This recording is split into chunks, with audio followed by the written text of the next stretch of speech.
Hi everyone, I am Kimberly, the 5-Minute NP. The 5-Minute NP was born out of my belief that small, incremental changes can drastically change the trajectory of your life. Our genes do not have to determine our lifespan. My goal through this podcast is to act as a roadmap that bridges the gap between knowledge and action, leading to you living your healthiest, happiest, longest life. Welcome to the 5-Minute NP podcast. Hey everyone, it's Kimberly. Welcome to the 5-Minute NP podcast. Today, an opportunity to sit down with Delish Knowledge and Plant-Based Junior's Caspero. She gave tips for a healthy plant-based pregnancy, and she also discussed the role of nutrition on the children's microbiome. In addition, she answers the questions, is milk, cow's milk, and meat really necessary to raise healthy children? In addition, she talks about supplements every child needs and many other healthy topics. If you're a parent, you're not going to want to miss this episode. Welcome to the 5-Minute NP podcast. All right. Hi, Alex. How are you? Hey, I'm good. Thanks so much for having me today. Yeah, thanks for joining me. I'm so excited to talk with you. I want to first talk about your journey, when your journey began to plant-based living and how you started Delish Knowledge. Yeah, so actually I've been a vegetarian for a very long time. I kind of dabbled in it in high school and kind of went back and forth with that. And then ironically, I dated this like bodybuilder. I call him like the essential kind of meathead, like protein obsessed guy for a few years in college. And we broke up in my senior year of college, and it just sort of, I don't know if I needed like a new identity or needed to shed sort of like what he was, but it was literally the morning after we broke up, I woke up and I was like, you know what, I'm going to be plant-based. And it just sort of, I was, already in school for nutrition, so I was learning a lot about it there too. So it kind of made sense. But it's funny when I say that out loud, like, was there this big thing that happened? Like, no, I just was tired of this like protein focused meathead guy that was in my life for so long. And I wanted this new identity post breakup. And anyways, it sort of has definitely worked out because that was well over a decade ago. So yeah, that's kind of where I started. And then my website, Delish Knowledge, I started actually in grad school. And my purpose there was I was in California. Most of my family was on the East Coast in Virginia. And I really wanted a way that I could kind of share recipes with them. And it really was almost just like this portal for, hey, I'm cooking by myself. I'm trying these new things. And I wanted somewhere to kind of catalog them. And, that quickly sort of became what it is. And now I have well over 1,000 recipes on that site. It's awesome. Yeah, it's fun. I mean, I love to cook. I come from a family of women who love cooking. I was raised by a single mom. I have 2 sisters. We spend a lot of time in the kitchen. And so it's just sort of an extension of what I like to do, combined, of course, with my love for promoting just people to eat more plants and whatever that looks like in their life. Right.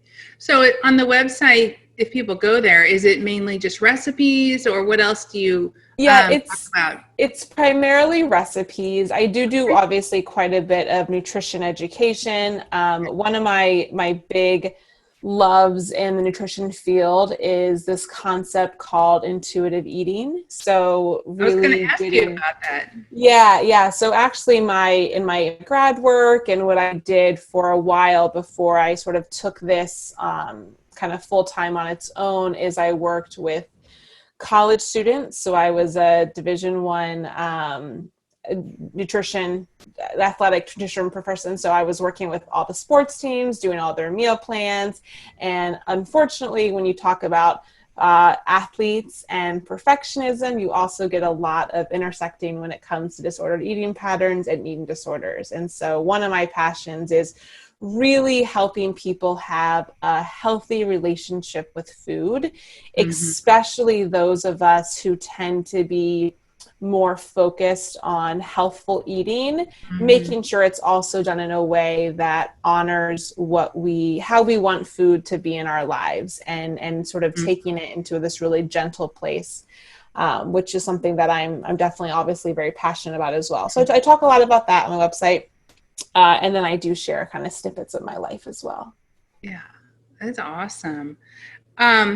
So also I was talking to Karen Dugan earlier, and she mentioned that all your recipes are featured in a new book called Fiber Fuel by Dr. B. That's awesome.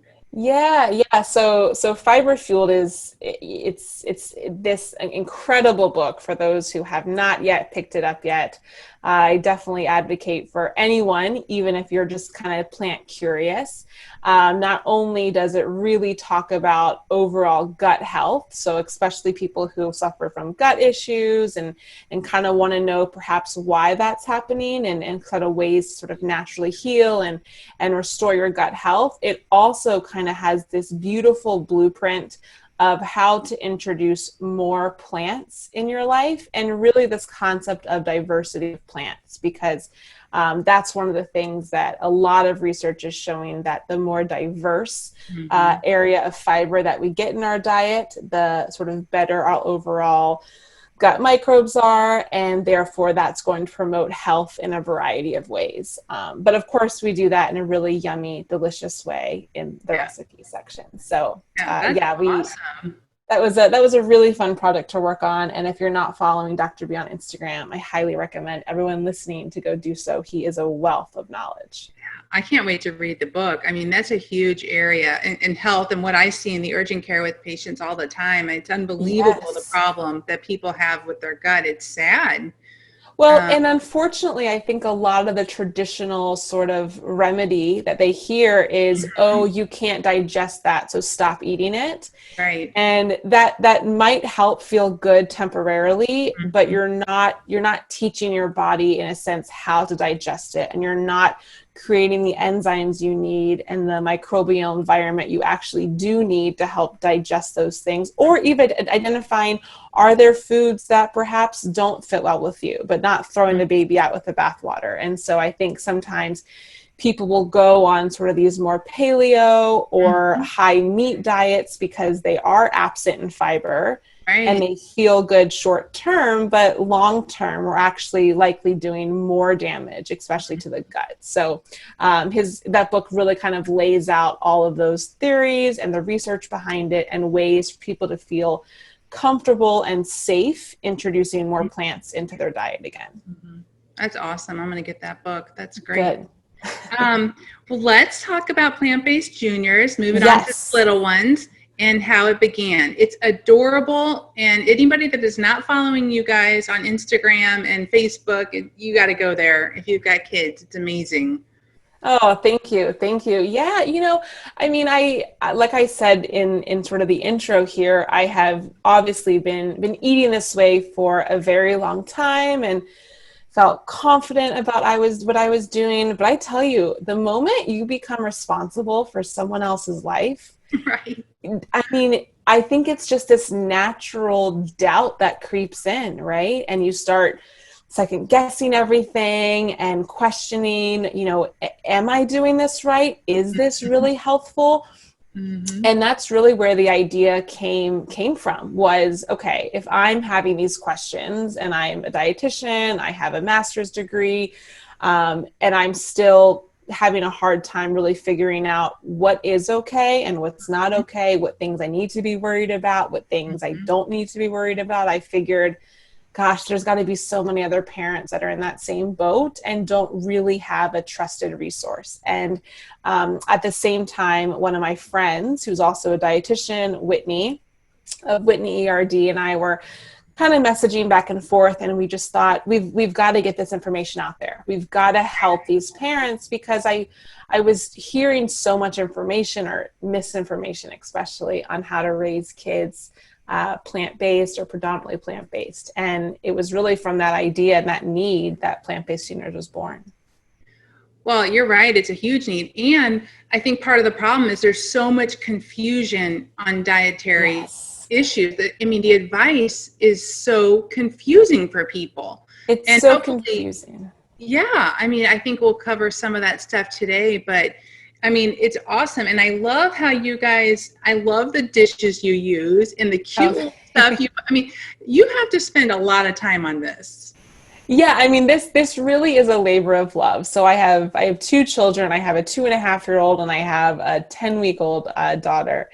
And this definitely is my life right now. I'm living it. And so I think that the reason I think Plant-Based Juniors has identified so well with other moms and other dads is because we're in the kind of trenches with you. Yes, we're coming at you. We understand the research, or we're at least trying to explain it in a fun, adaptable way. But at the same time, I get it. I'm dealing with picky eating struggles too. I'm not immune to the challenges that come with raising kids. And we try to do it in a very transparent, but also fun way, and a way that hopefully helps to empower other parents who say, hey, I want to raise my kids the way that I'm eating, or I'm enjoying this lifestyle, but I also want to do it in a way that is beneficial and is covering nutrient needs.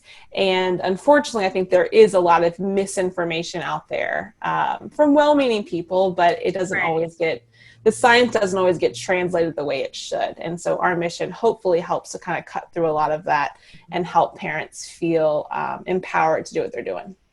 Well, I think it's also, you establish trust because you're providing evidence-based nutrition. I mean, this isn't just what in your opinion, this is what, kids should be eating. I mean, It's based on scientific research that you guys are experts in the field.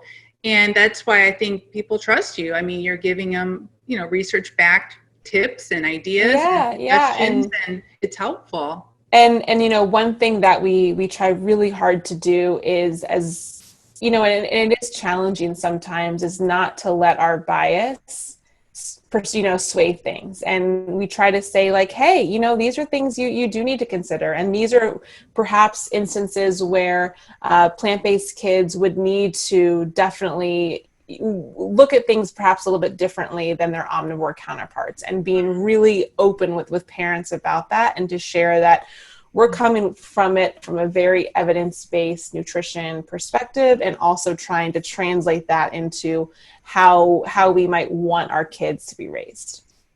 Is it mainly what you do geared towards being vegan, or how do you go about that, diet-wise? Yeah, so we consider ourselves to be a very inclusive community.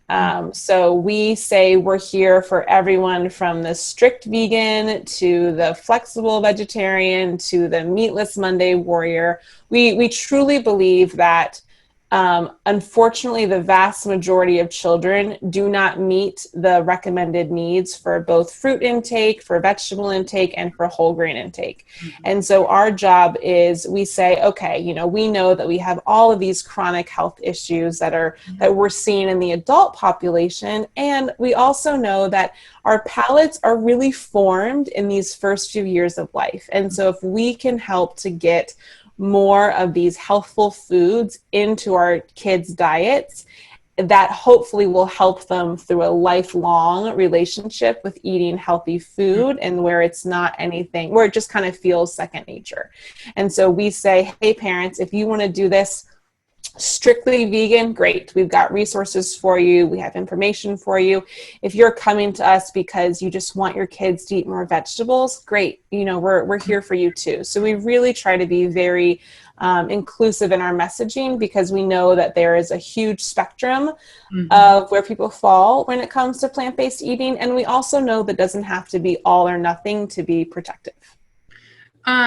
Also, research has shown that a lot of the disease and heart problems that adults see begin in childhood. Unfortunately, yes, that is the case. And I think truly a lot of parents, I do feel so much for so many parents, because I do strongly believe that, we're all kind of doing the best we can. And if these aren't foods that or if this is new to you, or if, these weren't foods perhaps that you were exposed to in childhood, I understand that it can feel overwhelming or hard. Or so sometimes, we hear messages like, oh, kids won't like that.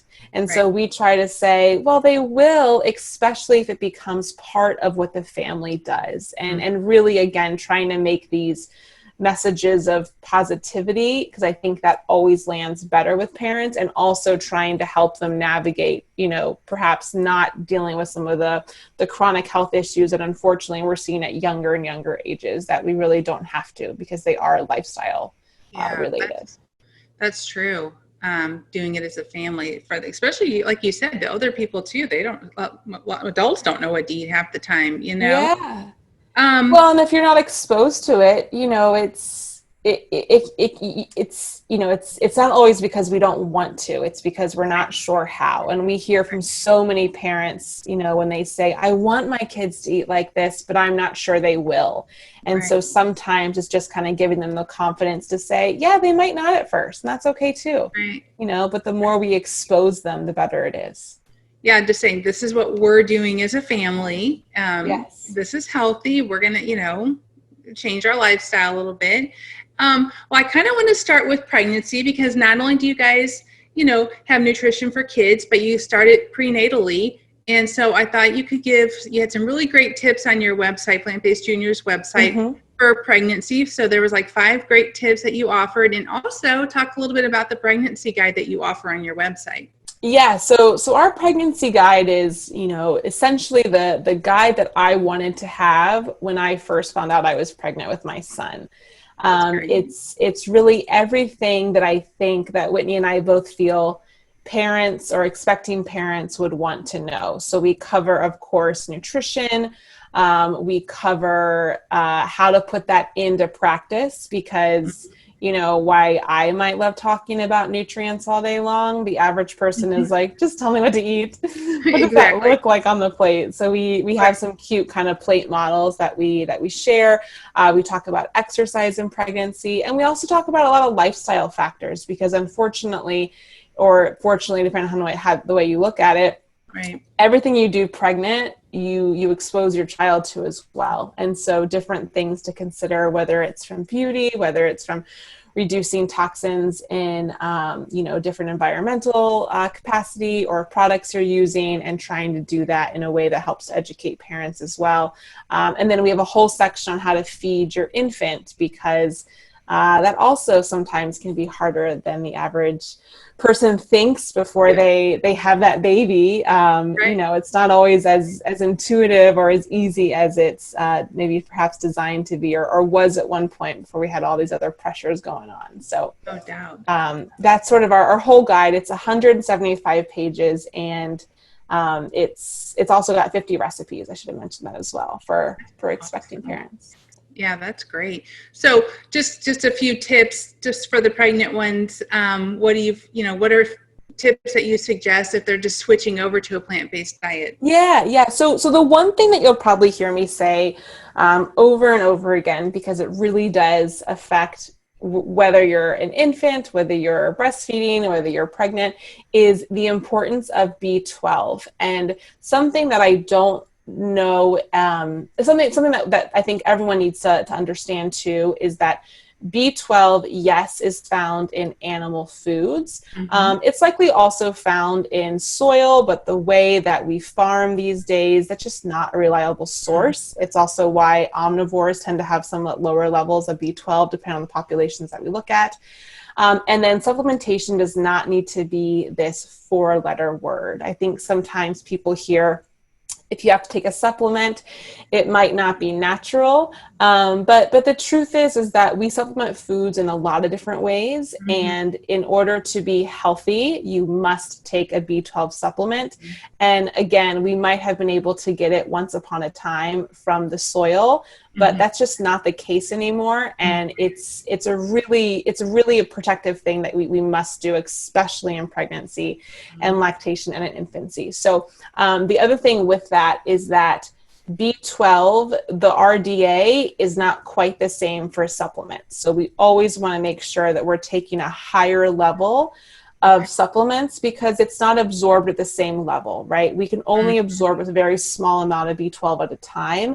And after that, the absorption rate drops down to 1%. So it's why you see these mega doses of B12, and it's why for pregnancy there are ranges all over the place of what is an adequate amount, but we recommend at least 25 micrograms for pregnant women, which is, you know, a much greater than the RDA of 2.6 micrograms. So that's really important. The other thing I always want our pregnant women to know is the importance of something called DHA. So DHA, of course, is fatty acid. It is traditionally found in fish. Right now, the American Pregnancy Association recommends that pregnant women eat fish 2 times a week, but that can cause some problems. You know, for one, not everyone likes fish. So even if you are an omnivore, you might not enjoy the taste of fish. 2, access, right, to sort of healthy fish, what that looks like on a budget. But then also 2, fish also contain these environmental toxins. So things especially called dioxins, and dioxins can store in fatty tissue, which we think about things like, you know, fatty fish like salmon and tuna. And we want to reduce this environmental toxin as much as possible because it does accumulate in fetal tissue. And so, but then pregnant women say, oh, but I need the DHA. And yes, that's true, right? And unfortunately, while ALA is our plant-based omega-3 fatty acid, that traditionally, if you eat enough ALA, you can get enough DHA. That is not true in pregnancy and lactation. The conversion is very inefficient, and so we recommend that pregnant women and lactating women take a DHA supplement. There are plenty of vegan options out there made from algae. So there's lots of things we can talk about when it comes to pregnancy nutrition, but if I was going to talk to someone and like just, okay, what are 2 things I'd want to know? I'd want to say, please make sure you're taking your B12, likely above and beyond what your prenatal offers, and really considering that DHA supplementation as well of about 200 micrograms a day. Okay, awesome. All right, well, moving to the little ones. Well, you know what, actually we can talk about your weaning process that you recommend once the baby's born. I remember reading it. I'm just not finding what I wrote it down. Just talk about, you know, or maybe I'm thinking about when they're, no, I'm thinking, yeah, when they're that's actually when they're, leading themselves, weaning themselves. So there's so much fun things to talk about when it comes to introducing solids. I know for me, I was like counting down the days until my son was 6 months when I could like offer him solid foods. I was so excited to introduce him to this world. So we practice an approach called baby-led weaning. And if anyone's listening and isn't quite sure what that means, it's a terrible name because it does not mean that we're weaning them off breast milk or formula. It just means we are complementary feeding them onto solid foods. And traditionally, of course, we feed babies with purees, right? We have the jar of baby food, we give them the spoon, and that's wonderful. But there is some research showing that if we allow kids to kind of feed themselves right from the start, right? So putting solid, safe, appropriate food on their tray, letting them feed themselves, they may have better motor control. And also they may be better regulators of fullness and hunger cues, right? So kind of knowing how much food they actually need. There definitely is more research that is needed to be done with that, but that's sort of some of the benefits of baby-led weaning. And, you know, for parents too, it's also nice because you're essentially feeding kids what you're eating, with a few caveats, right? We don't want any salt or sugar for kids under 1.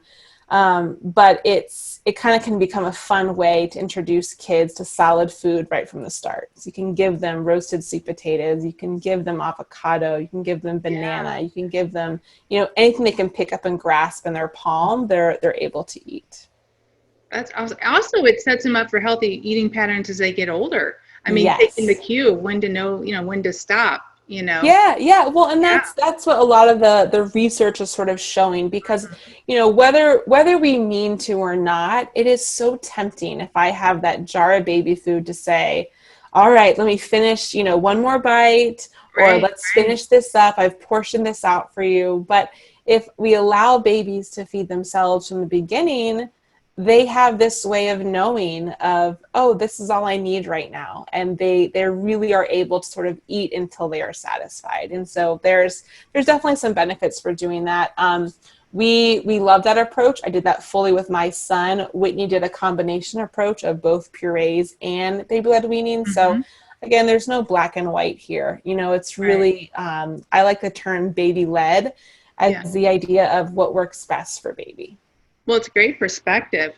So also, let's just touch a little bit on food allergies, because that's changed a lot throughout the years. It used to be you have to hold off, but now they're saying it's better to introduce things, peanut butter, and that it causes less allergies the earlier you introduce it. Is that right? Yes. So there was a big study that came out called the LEAP study, and you're right. So in the beginning, not the beginning, but sort of a few years ago, the big recommendation was delay, with the idea being that if we allow the immune system to develop more fully by the time they are 3 or 4, hopefully they'll be able to not have the immune cascade that we see when allergies develop when introducing to foods, especially things like peanuts, right?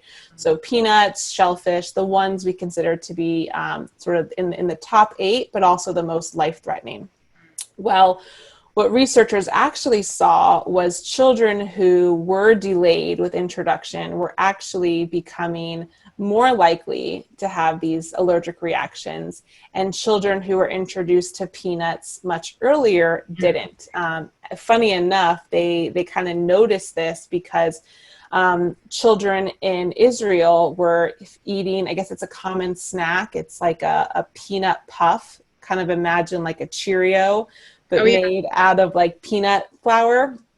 And these children at very young ages were eating them.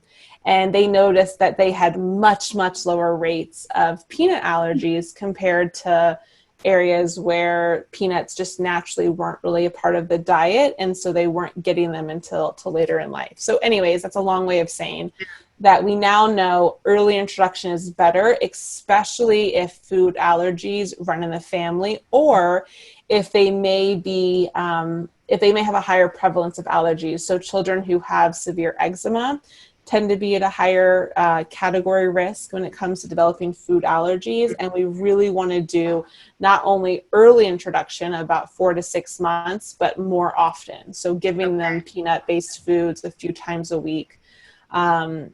So that's sort of where we are now when it comes to the recommendations. Most of the research, unfortunately, is done around peanuts. So for plant-based families, we don't have as much of a concrete understanding of, should you be introducing fish? Should you be introducing shellfish? Should you be introducing cow's milk? Because those are also considered to be top 8 allergens.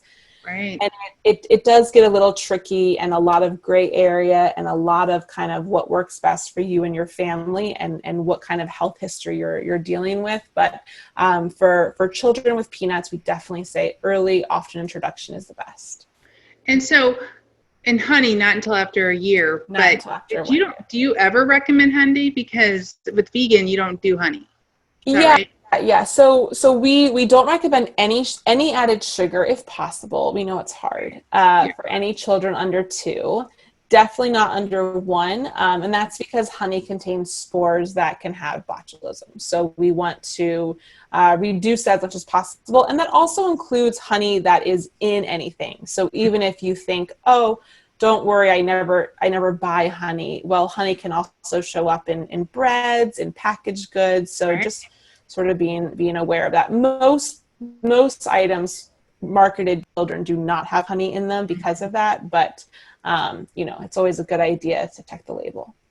Well, on your website, you have some great information about children and allergies as well. Yeah. And we do go into quite a bit of the research and also some of the ethical considerations, because we do know this is a question we get asked a lot from parents who say things like, my family, let's say, is vegan. I don't want to introduce my children to these foods, but I also don't want to set them up for an allergy, right? What do I do? And so we try to kind of say, here's the research. and it's up to you really on what you feel is going to be best. Okay, that's great. So with people that are questioning, the plant-based lifestyle, the vegan lifestyle for kids and not getting the meat, do you get a lot of questions on where do they get their iron? Oh yeah. And I should preface it by saying too that is a valid concern in the sense of iron. Iron is the most common nutrient deficiency for all children, right? So that includes both omnivore children and vegan, vegetarian children. So we should be concerned about where kids are getting their iron, especially in sort of that 6 to 12 month range, because the needs are so high, right? So at about 6 months is when, so babies store up iron in utero, and that iron store, depending on when they were born, if they were born preemie, that can reduce it. If they didn't have delayed cord clamping, a few factors, but things for most children around 4 to 6 months, their natural iron stores tend to start to decrease, and that's when we have to add it in with the diet. Well, 11 milligrams of iron is not a small amount. And if your child has any feeding issues or has allergies or is having trouble getting solid food down, that can be a challenge for all parents, again, regardless of whether or not we're eating meat. Right.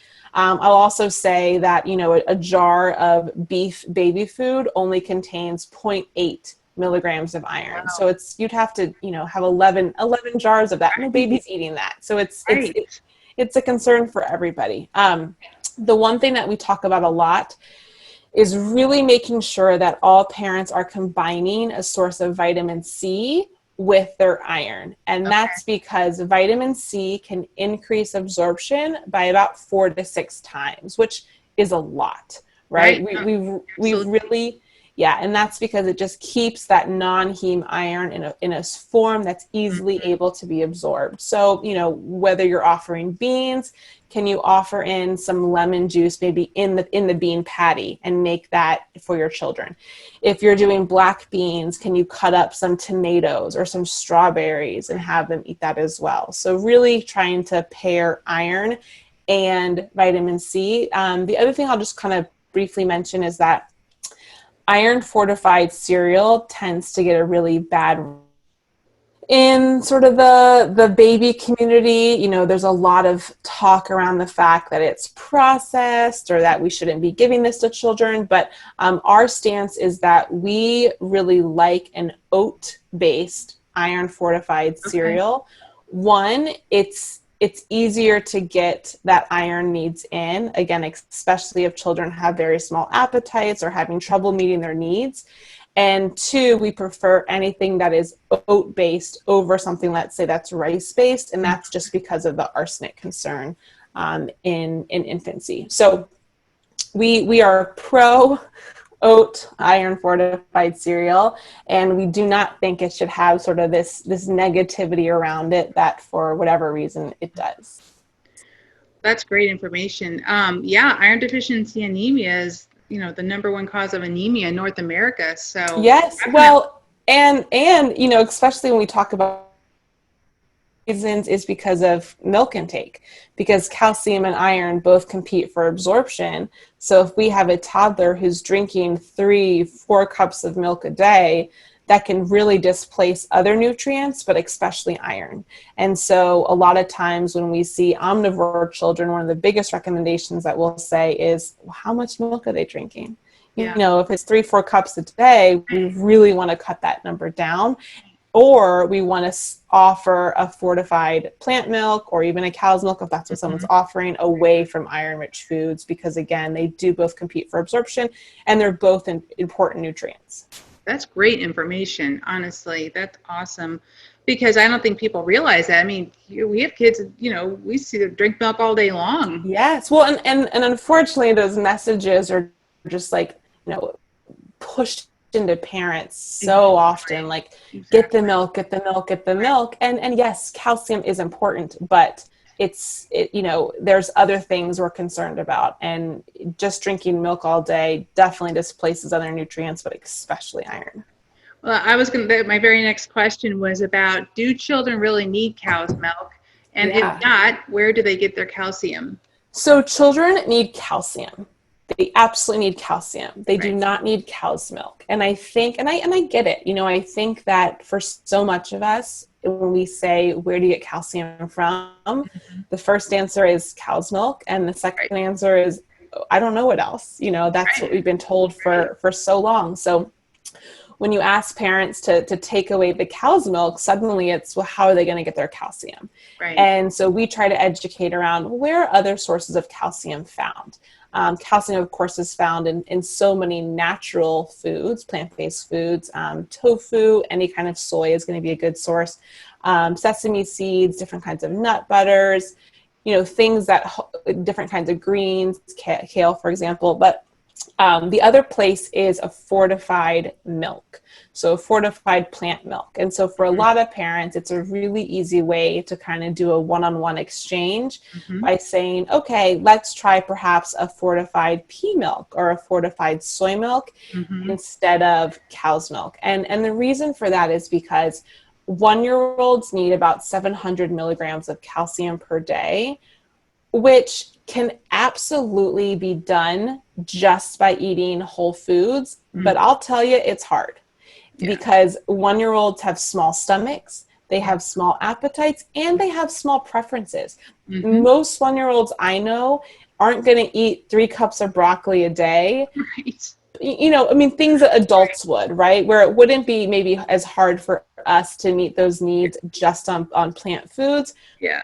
Smaller bellies, appetite preferences really change that. But if we're now able to offer a cup, let's say, of a fortified soy milk, which has 300 or 350 milligrams of calcium per day, that's half the need right there. And so we really try to encourage sort of these fortified options, just like we would if we were offering a cow's milk. Offering 8-10 ounces a day is a nice way to help get those calcium needs and then fill in the rest with some of those whole foods. And it's actually, I think calcium's actually absorbed better in other sources than cow's milk, correct? Yeah. Well, so one of the arguments sometimes you'll hear is that, it's not as bioavailable. Well, actually, that's not true, especially in things like cruciferous vegetables. It's actually twice as bioavailable as it is in cow's milk. And when it comes to fortified milks, it's just as absorbable as cow's milk. Something that I'll also do is I buy food grade calcium powder, and I will add it. I make like a yogurt thing out of pureed fruit and a little bit of cashews, and I will add in some food grade calcium carbonate powder to that, and I'll make like a homemade calcium-based yogurt to give to my son. So it has just as much calcium, let's say, as a dairy option, but it's made from nuts and from seeds and from fruits. So he loves it. So those are other options that parents can try. And your recipe for that's on your website? That recipe actually is in our pregnancy guide, but we are coming out with a strawberry-based one that we're going to post on our website soon. So depending on when this is live, that should be up in the next few weeks. That's good. I think people would like that recipe. Yeah. Well, you have a great article on your, one more thing before I get on that article. Sure. Do kids get enough calories eating this way? Oh, yes, that's a great thing. So one thing I do want to point out is that children's needs are much different than adult needs, especially when it comes to nutrients of importance. So a lot of times when we're talking to parents, especially parents who are following more of a whole foods plant-based diet, they tend to be very low fat or and that's a good thing, right? We know that there is definitely some benefits that happen when trying to keep fat, especially oil fats, low. For adults, that's not the same when it comes to children. Kids need about 35 to 40% of their calories from fat. And again, if I'm thinking about the average, 18-month-old who can't have whole nuts and seeds because they're a choking hazard, who has a small belly and isn't going to be eating a lot, we need to make sure that we're giving them lots and lots of high-fat foods. And one of the benefits in plant foods that they're naturally low in fat, some of them are. So we are totally okay with cooking with oils, especially like an olive oil to help to boost that fat, helps to increase nutrient intake. lots of avocados, nut butters. We put, different kinds of nut butters into the smoothies. We stir them into oatmeal. We add them into yogurts or different sauces that we'll make for the kids. So really focusing on fat at that age until about 2, and then needs decrease slightly. But one of the things that we do see over and over again with some of our parents is that their diets mimic the adults, and therefore it just tends to be a lot lower in fat. And fat is really what we need in order to build cognition for brain health. So not limiting fat at that age, and that's absolutely easily going to cover all those calorie concerns. Well, I think it's great that, just you guys teach the foundation of what they do need, and then you're very creative about coming up with ways and ideas to get that in. Because if people don't know what they need or how to get it in, that's why they're not getting it. So it's creative how you guys bring it all together. And nutrition is great, but if your kid's not going to eat it, right? I mean, and I think that's sometimes the challenge too, where it's, as an adult, I can say, okay, this might not be my favorite food, but I know I'm going to eat it because of the nutrient benefit, or I know it contains X nutrients. I'm going to make sure to include it in my diet. Kids don't care. It needs to taste good. They need to like it. And there's so many texture issues. And I mean, there's so much that goes into it. And that's why we're very pro on creative ways to get those things in, and also why we do talk about supplementation a lot, because not every child is going to meet all the needs, and that's okay. Let's cover our base until we get to the point where those foods are more accepted, or they like certain foods. We have lots of kids we meet who won't eat any vegetable.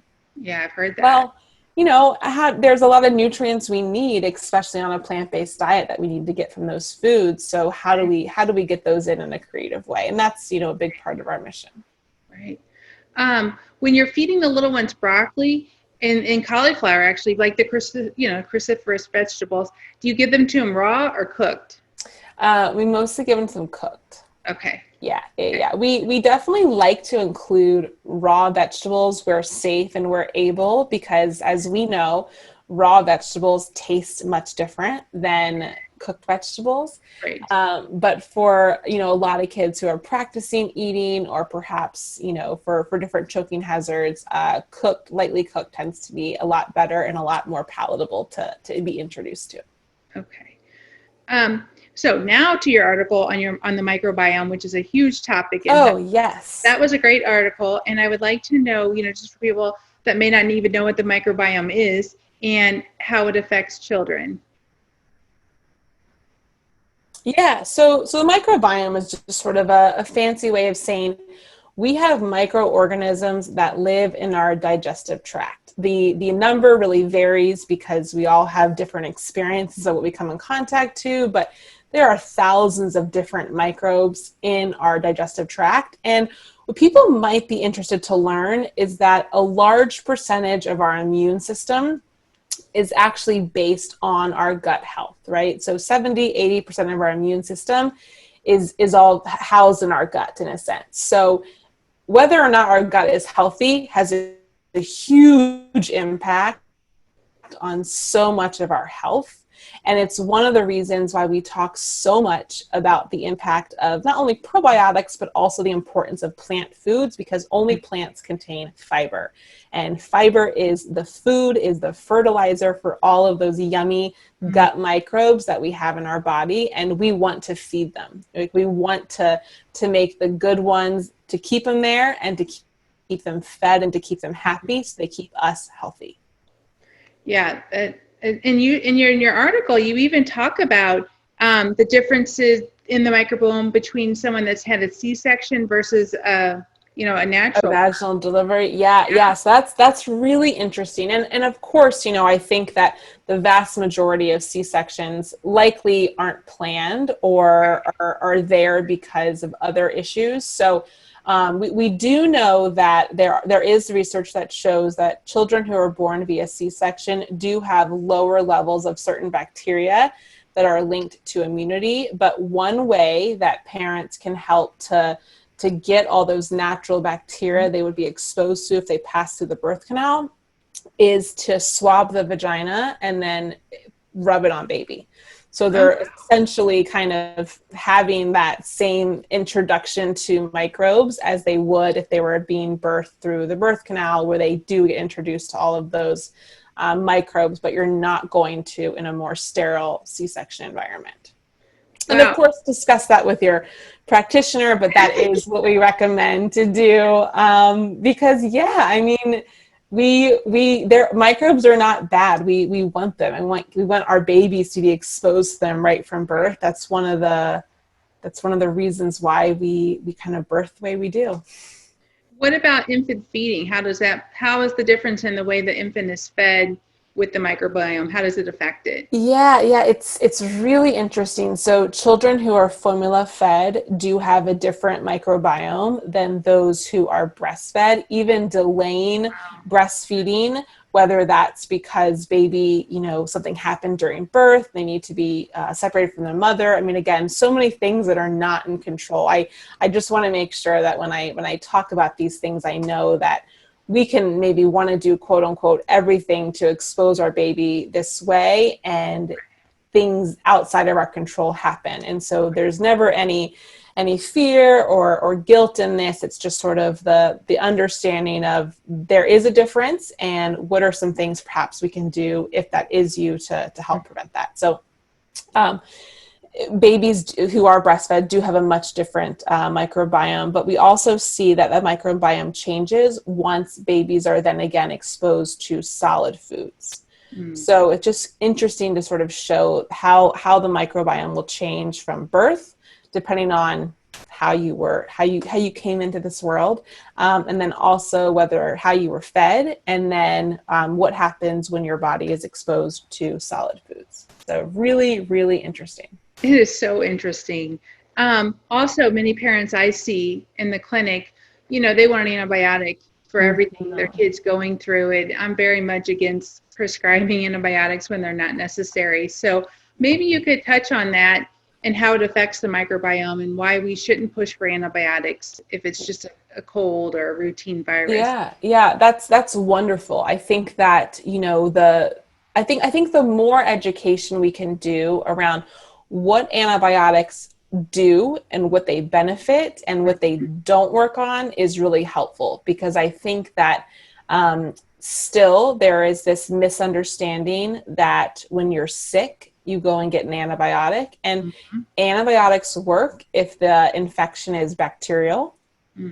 It is not going to work against viruses. So if we have the common cold or the flu, or coronavirus, and we try to go and get an antibiotic, it's not going to treat it, because the infection is viral. And so I think that the more we can, we have doctors who are willing to say to their patients, look, I know what you're asking for, but I'm not going to give it to you. Right. Because you don't need it. And unfortunately, when we talk about this beautiful sort of thousands and thousands of different microorganisms in our gut, antibiotics aren't choosy. They don't come in and say, okay, I'm going to take these small bad guys that are causing the infection and take care of them. They wipe out a large percentage, and we have to then rebuild that back. Well, if we're given antibiotic after antibiotic after antibiotic, we're just wiping out all of that beautiful flora over and over again. And especially if it's not needed. If you need an antibiotic, please, by all means, take it. I do not want anyone to hear this and think that if my child needs an antibiotic, I'm not going to give them one. That's not what I'm saying at all. But I am saying that if it's not needed or not warranted, talk to your doctor about this. Have the conversation. Do I need an antibiotic? Is this going to be helpful? Because if not, and you're just taking it to take it, A, it's not going to affect your illness likely, and B, it's also going to do potential damage to your microbiome, especially over time. We see that chronic antibiotic use, people tend to have more GI issues, especially as they get older. So makes sense. Yeah. It does make sense. Just give it a little watch and wait and see how they do maybe first before bringing them in. Well, and I think it's also okay to ask the doctor, do I need this? For instance, I know my son had they cultured him, they tested him for the flu, or not cultured, but they did like the rapid strep test, and it came back positive, and they said, okay, so we're going to give you an antibiotic. And I said, is that necessary? And I think it's okay to push back. And she said, oh, no, it's not. But I know a lot of parents want that. So that's usually what we say to make them feel better. Well, okay. But, it's also, it's empowering for parents to be able to say, can I question that? Can I make sure what you're giving me is also what's going to be beneficial? I think that's okay to do as well. Right.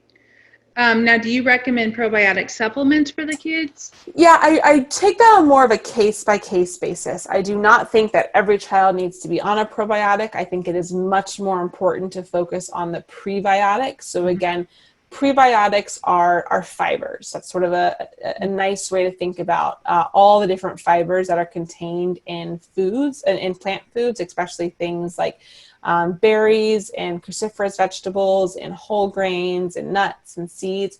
The more we can increase that intake, the more we're going to feed the gut. So feed those probiotics that are already there.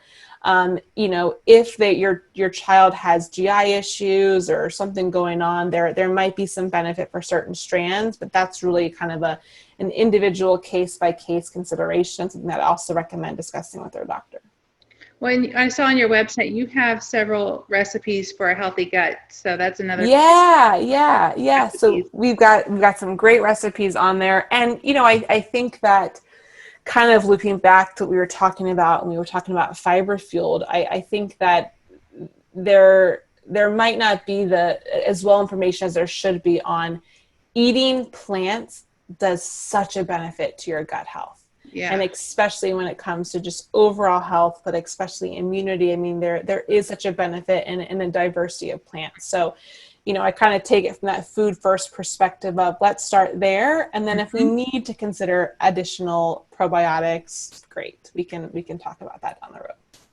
Well, throughout my pediatric rotation and in the clinic, we see a lot of kids struggling with constipation. Oh, so, yes. It's a big problem for children. I had no idea how constipated children were, and it's miserable and it's unhealthy for them. I feel terrible for them. So how can a plant-based diet help with this problem? Yeah, so kind of like we talked about before when it comes to the excessive cow milk consumption, dairy can be incredibly constipating. So one thing that I do like to sort of address first is if they are consuming cow's milk, okay, how much are we drinking? Are we taking in excess of really about 16 ounces a day is sort of what I would consider to be sort of the maximum amount that we would need really from a fortified plant milk or a cow's milk. And just again, because we'd be displacing other nutrients, but cow's milk and fortified plant milks do not have any fiber in them. So if your child is filling up on these milks and having them all day long, that is going to just increase constipation. The second thing I look at is how much fluids are we drinking? Because sometimes I'll hear parents say things like, I'm giving my kid a lot of fiber. Well, fiber swells in the digestive tract, and we need to make sure that we have enough water to help push it through. So if you think about things like, if you ever made a chia pudding, all that water it takes to help gel that chia seed together, we need a lot of hydration in order to not only gel the food, the stool, but also to pass it through. And so really making sure that fluids are being pushed. And then second, again, it kind of all comes back to fibers. So, and there can be a balance, right? Sometimes taking in too much fiber and not enough fluids can cause constipation. Taking in too little fiber can cause constipation. So really trying to find that balance. For the most part, we find that when kids do start increasing their intake of fruits, vegetables, and whole grains, constipation hopefully can resolve itself, because it's painful and it's hard. Yeah, it's tough on these little guys. So could you give us some tips on how to increase veggie intake for the little ones? Yes. So the biggest thing I will say to all parents is that it's a long game. Healthy eating is a long game, right? So if we can think about this in the idea that you might put that broccoli on your child's plate and be so excited, and you're doing all of the kind of correct things. You're modeling it yourself. You're eating with them. You're not pushing it on them, and they don't touch it. That is not your fault. That is, you did nothing wrong. It just means you have to continue to expose them over and over again. And that might mean 15 times before they even try it, right? So exposure is not just having them actually eat the food. It is having them see it. You know, are they in the kitchen with you cooking it? That's exposure. Are they at the grocery store helping to select it? That's exposure. Are they playing with their play, you know, models of broccoli in the kitchen? That's exposure, right? All these ways that we can help to sort of show children what we consider to be, these are the foods our family eats, is exposure. So if you keep offering that broccoli 25 times and your child still doesn't eat it, that's okay. Keep going. You know, there are naturally foods that not everyone's going to like, but I think what we see so often is parents will say, well, I gave him broccoli a few times, he never ate it, so I'm not going to waste it again. And I get that, right? You know, especially these days, food can be harder to get depending on, you know, how often you're going to the grocery store, what's going on. It's expensive sometimes to buy these kind of foods. I understand all of these things, but we also know that if kids are not consistently exposed to these foods, they're not likely to return to them after sort of these natural picky eating phases are over. And so the one thing I just emphasize over and over again to parents is, I know it's a long game, be patient, try not to react when they don't eat it, and also offer it in different ways. So maybe one day we're getting broccoli just, you know, steamed. Maybe the next day we're chopping it up finely and putting it into a pasta mix. Maybe the next day we're serving it raw and thinly sliced with some hummus, you know, just different ways to eat it and to expose it. And, you know, if your child doesn't like it, that's okay. Try again, and, you know that it might take a long time, and that's normal. It's nothing that you're doing wrong. So you don't try to make them eat it. So actually that's a big thing that will likely backfire, right? Because picky eating for the most part is related to this sense of now independence from your toddler and control. And once, you know, that sweet little toddler realizes, oh, mom wants me to eat this, then it's not about the broccoli, it's about control. And that's when mealtime becomes really difficult and frustrating. Yeah. So the more that you just expose the child without any pressure to eat, they likely are going to be much more, well, it's not going to backfire on them as far as a control thing, but also they're more likely to try it. You know, think about us. If we sat down to a meal and got told over and over again, eat your broccoli, it would just be like, no, you know, like, I don't want this. What is this? What is this pressure? And mealtime should be peaceful. It shouldn't be this like struggle, this tug of war when it comes to what you should eat and what you shouldn't eat. Well, on your website, you talk about this Ellen Sadler's division in feeding. What is that? Yeah, so that's kind of some of the things that we were just talking about, just put into more of a framework. So the division of responsibility in feeding essentially says parents have their roles, children have their roles, the two don't meet, and therefore everyone knows what they're doing is okay. So for instance, parents are responsible for what is being served, for when we are having it, and where we are going to have it. So for instance, I am going to decide for dinner tonight, let's say we're going to have, you know, veggie enchiladas and kale salad. I've decided that for dinner, we're going to have it at 6:00 at dinner table. My child is then responsible for whether or not he wants to eat it and how much he wants to eat. So I know if I'm serving those meals, I'm not going to stress at all if he takes one bite and he's done. I'm not going to stress at all if he eats 15 helpings of the kale salad, or if he only eats his enchiladas and never touches the kale, because that falls into his responsibility camp. And I am showing him that I trust him in his food preferences. And I also trust him to know how much food he needs to eat for that moment. And I think that what I love so much about that division is it really helps parents feel confident in saying, look, you're doing your job, your child's doing their job, and there doesn't need to be a stress over he's eating too much, he's eating too little, he's not eating this and that. It's just, look, you did your job. You're providing the healthy foods. Let your child decide whether or not they want to eat them. I love that because parents, we struggle so much with guilt and pressure. Of course. And it's stressful.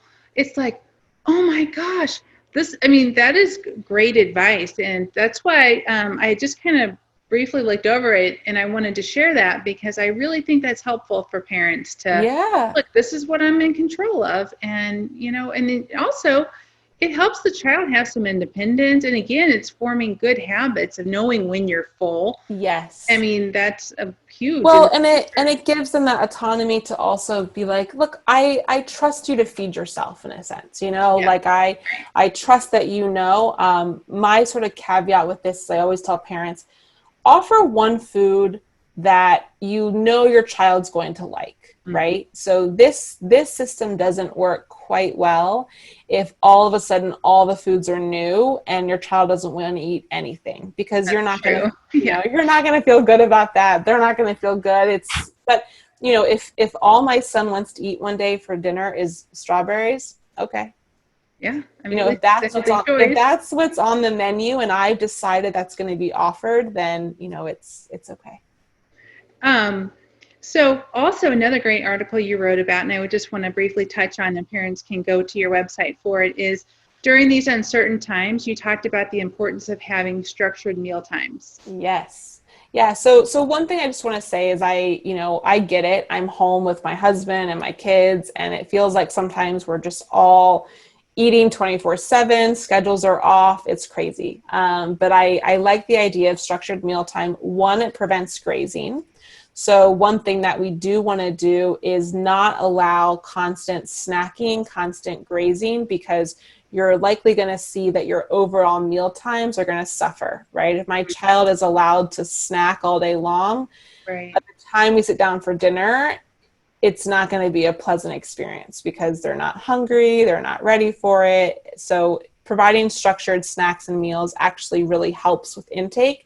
And there's also a lot of benefits in sitting down to the table together. It's a place I can model healthy eating, right? I can show them without having to use words what type of foods we choose as a family. We're able to talk in sort of a distraction-free zone, especially with older kids. That's really helpful, and there's a lot of benefits that shows that. And it doesn't have to be just dinner. If we're all sitting down as a family for breakfast, because that's what works with everyone's work schedule and school schedule, great. But just the more that we can sit down and have sort of those common eating times, those bonding times, the research shows it's not only beneficial for sort of social benefits, but also for having kids see, okay, I'm going to eat likely more fruits, more vegetables, more healthy foods, because I'm seeing them mirrored by my older siblings, perhaps, or my parents. Makes sense. So you mentioned supplements, and I just want to touch on this real quick before we get going. There's so many supplement brands out there, and what's a good brand or what resource for parents to go to for supplements? Yeah, so we have a free supplement guide on our website, because you're right. There is a lot of information out there. And again, it's not one size fits all. Depending on what kind of foods your child is eating, they might not need to supplement with X. But if your child is a really picky eater, they might need a little bit more. So we break down all sort of the nutrients of consideration and what we call our PBJ approved brands on our website. You can go to it, plantbaseddinners.com. It's a free supplement guide underneath the resources tab. And you can check that out. The ones, again, that to me are completely non-negotiable is you've got to get a B12 in there. And for most children, unless they're drinking quite a bit fortified plant milks, vitamin D, because again, Most kids get vitamin D through cow's milk anyways, and so we want to make sure that we're giving enough. We don't all live lives perhaps that we used to outside and exposed without sunscreen, and so vitamin D tends to be one of those ones that we need. Okay. So what is one habit parents can change today to impact their child's health the most, do you think? Oh, I love that. I would say that the biggest thing that I say is modeling what you want your children to have. So if you want your children to have a healthy relationship with food, they've got to see it for you. We can't give our kids what we don't have. If you make faces at vegetables and refuse to eat them and gag at them or whatever parents sometimes do, your kid's not going to like it either. Right. If you make comments about food, just know that all of that is very impressionable. And so modeling what we want our children to have, I think, is the biggest takeaway I would say for all parents. That's awesome. And what about soy? Is that healthy for kids? Yes. Okay. Yes, so the vast majority of research shows that not only is soy healthy, it's likely also protective, especially being enjoyed at younger ages. We see there's likely a protective benefit when it comes to hormonal based cancers down the road. And we have a video on this, and we have quite a few blog topics on the safety of soy, because it is such a huge topic to consider. There are so many things, and there's also so much misinformation out there. And we tend to go pretty deep into the research on it, because we know that so many parents are questioning whether or not it's safe and how they can give it to their children. Yeah. Well, where can people find you and your book?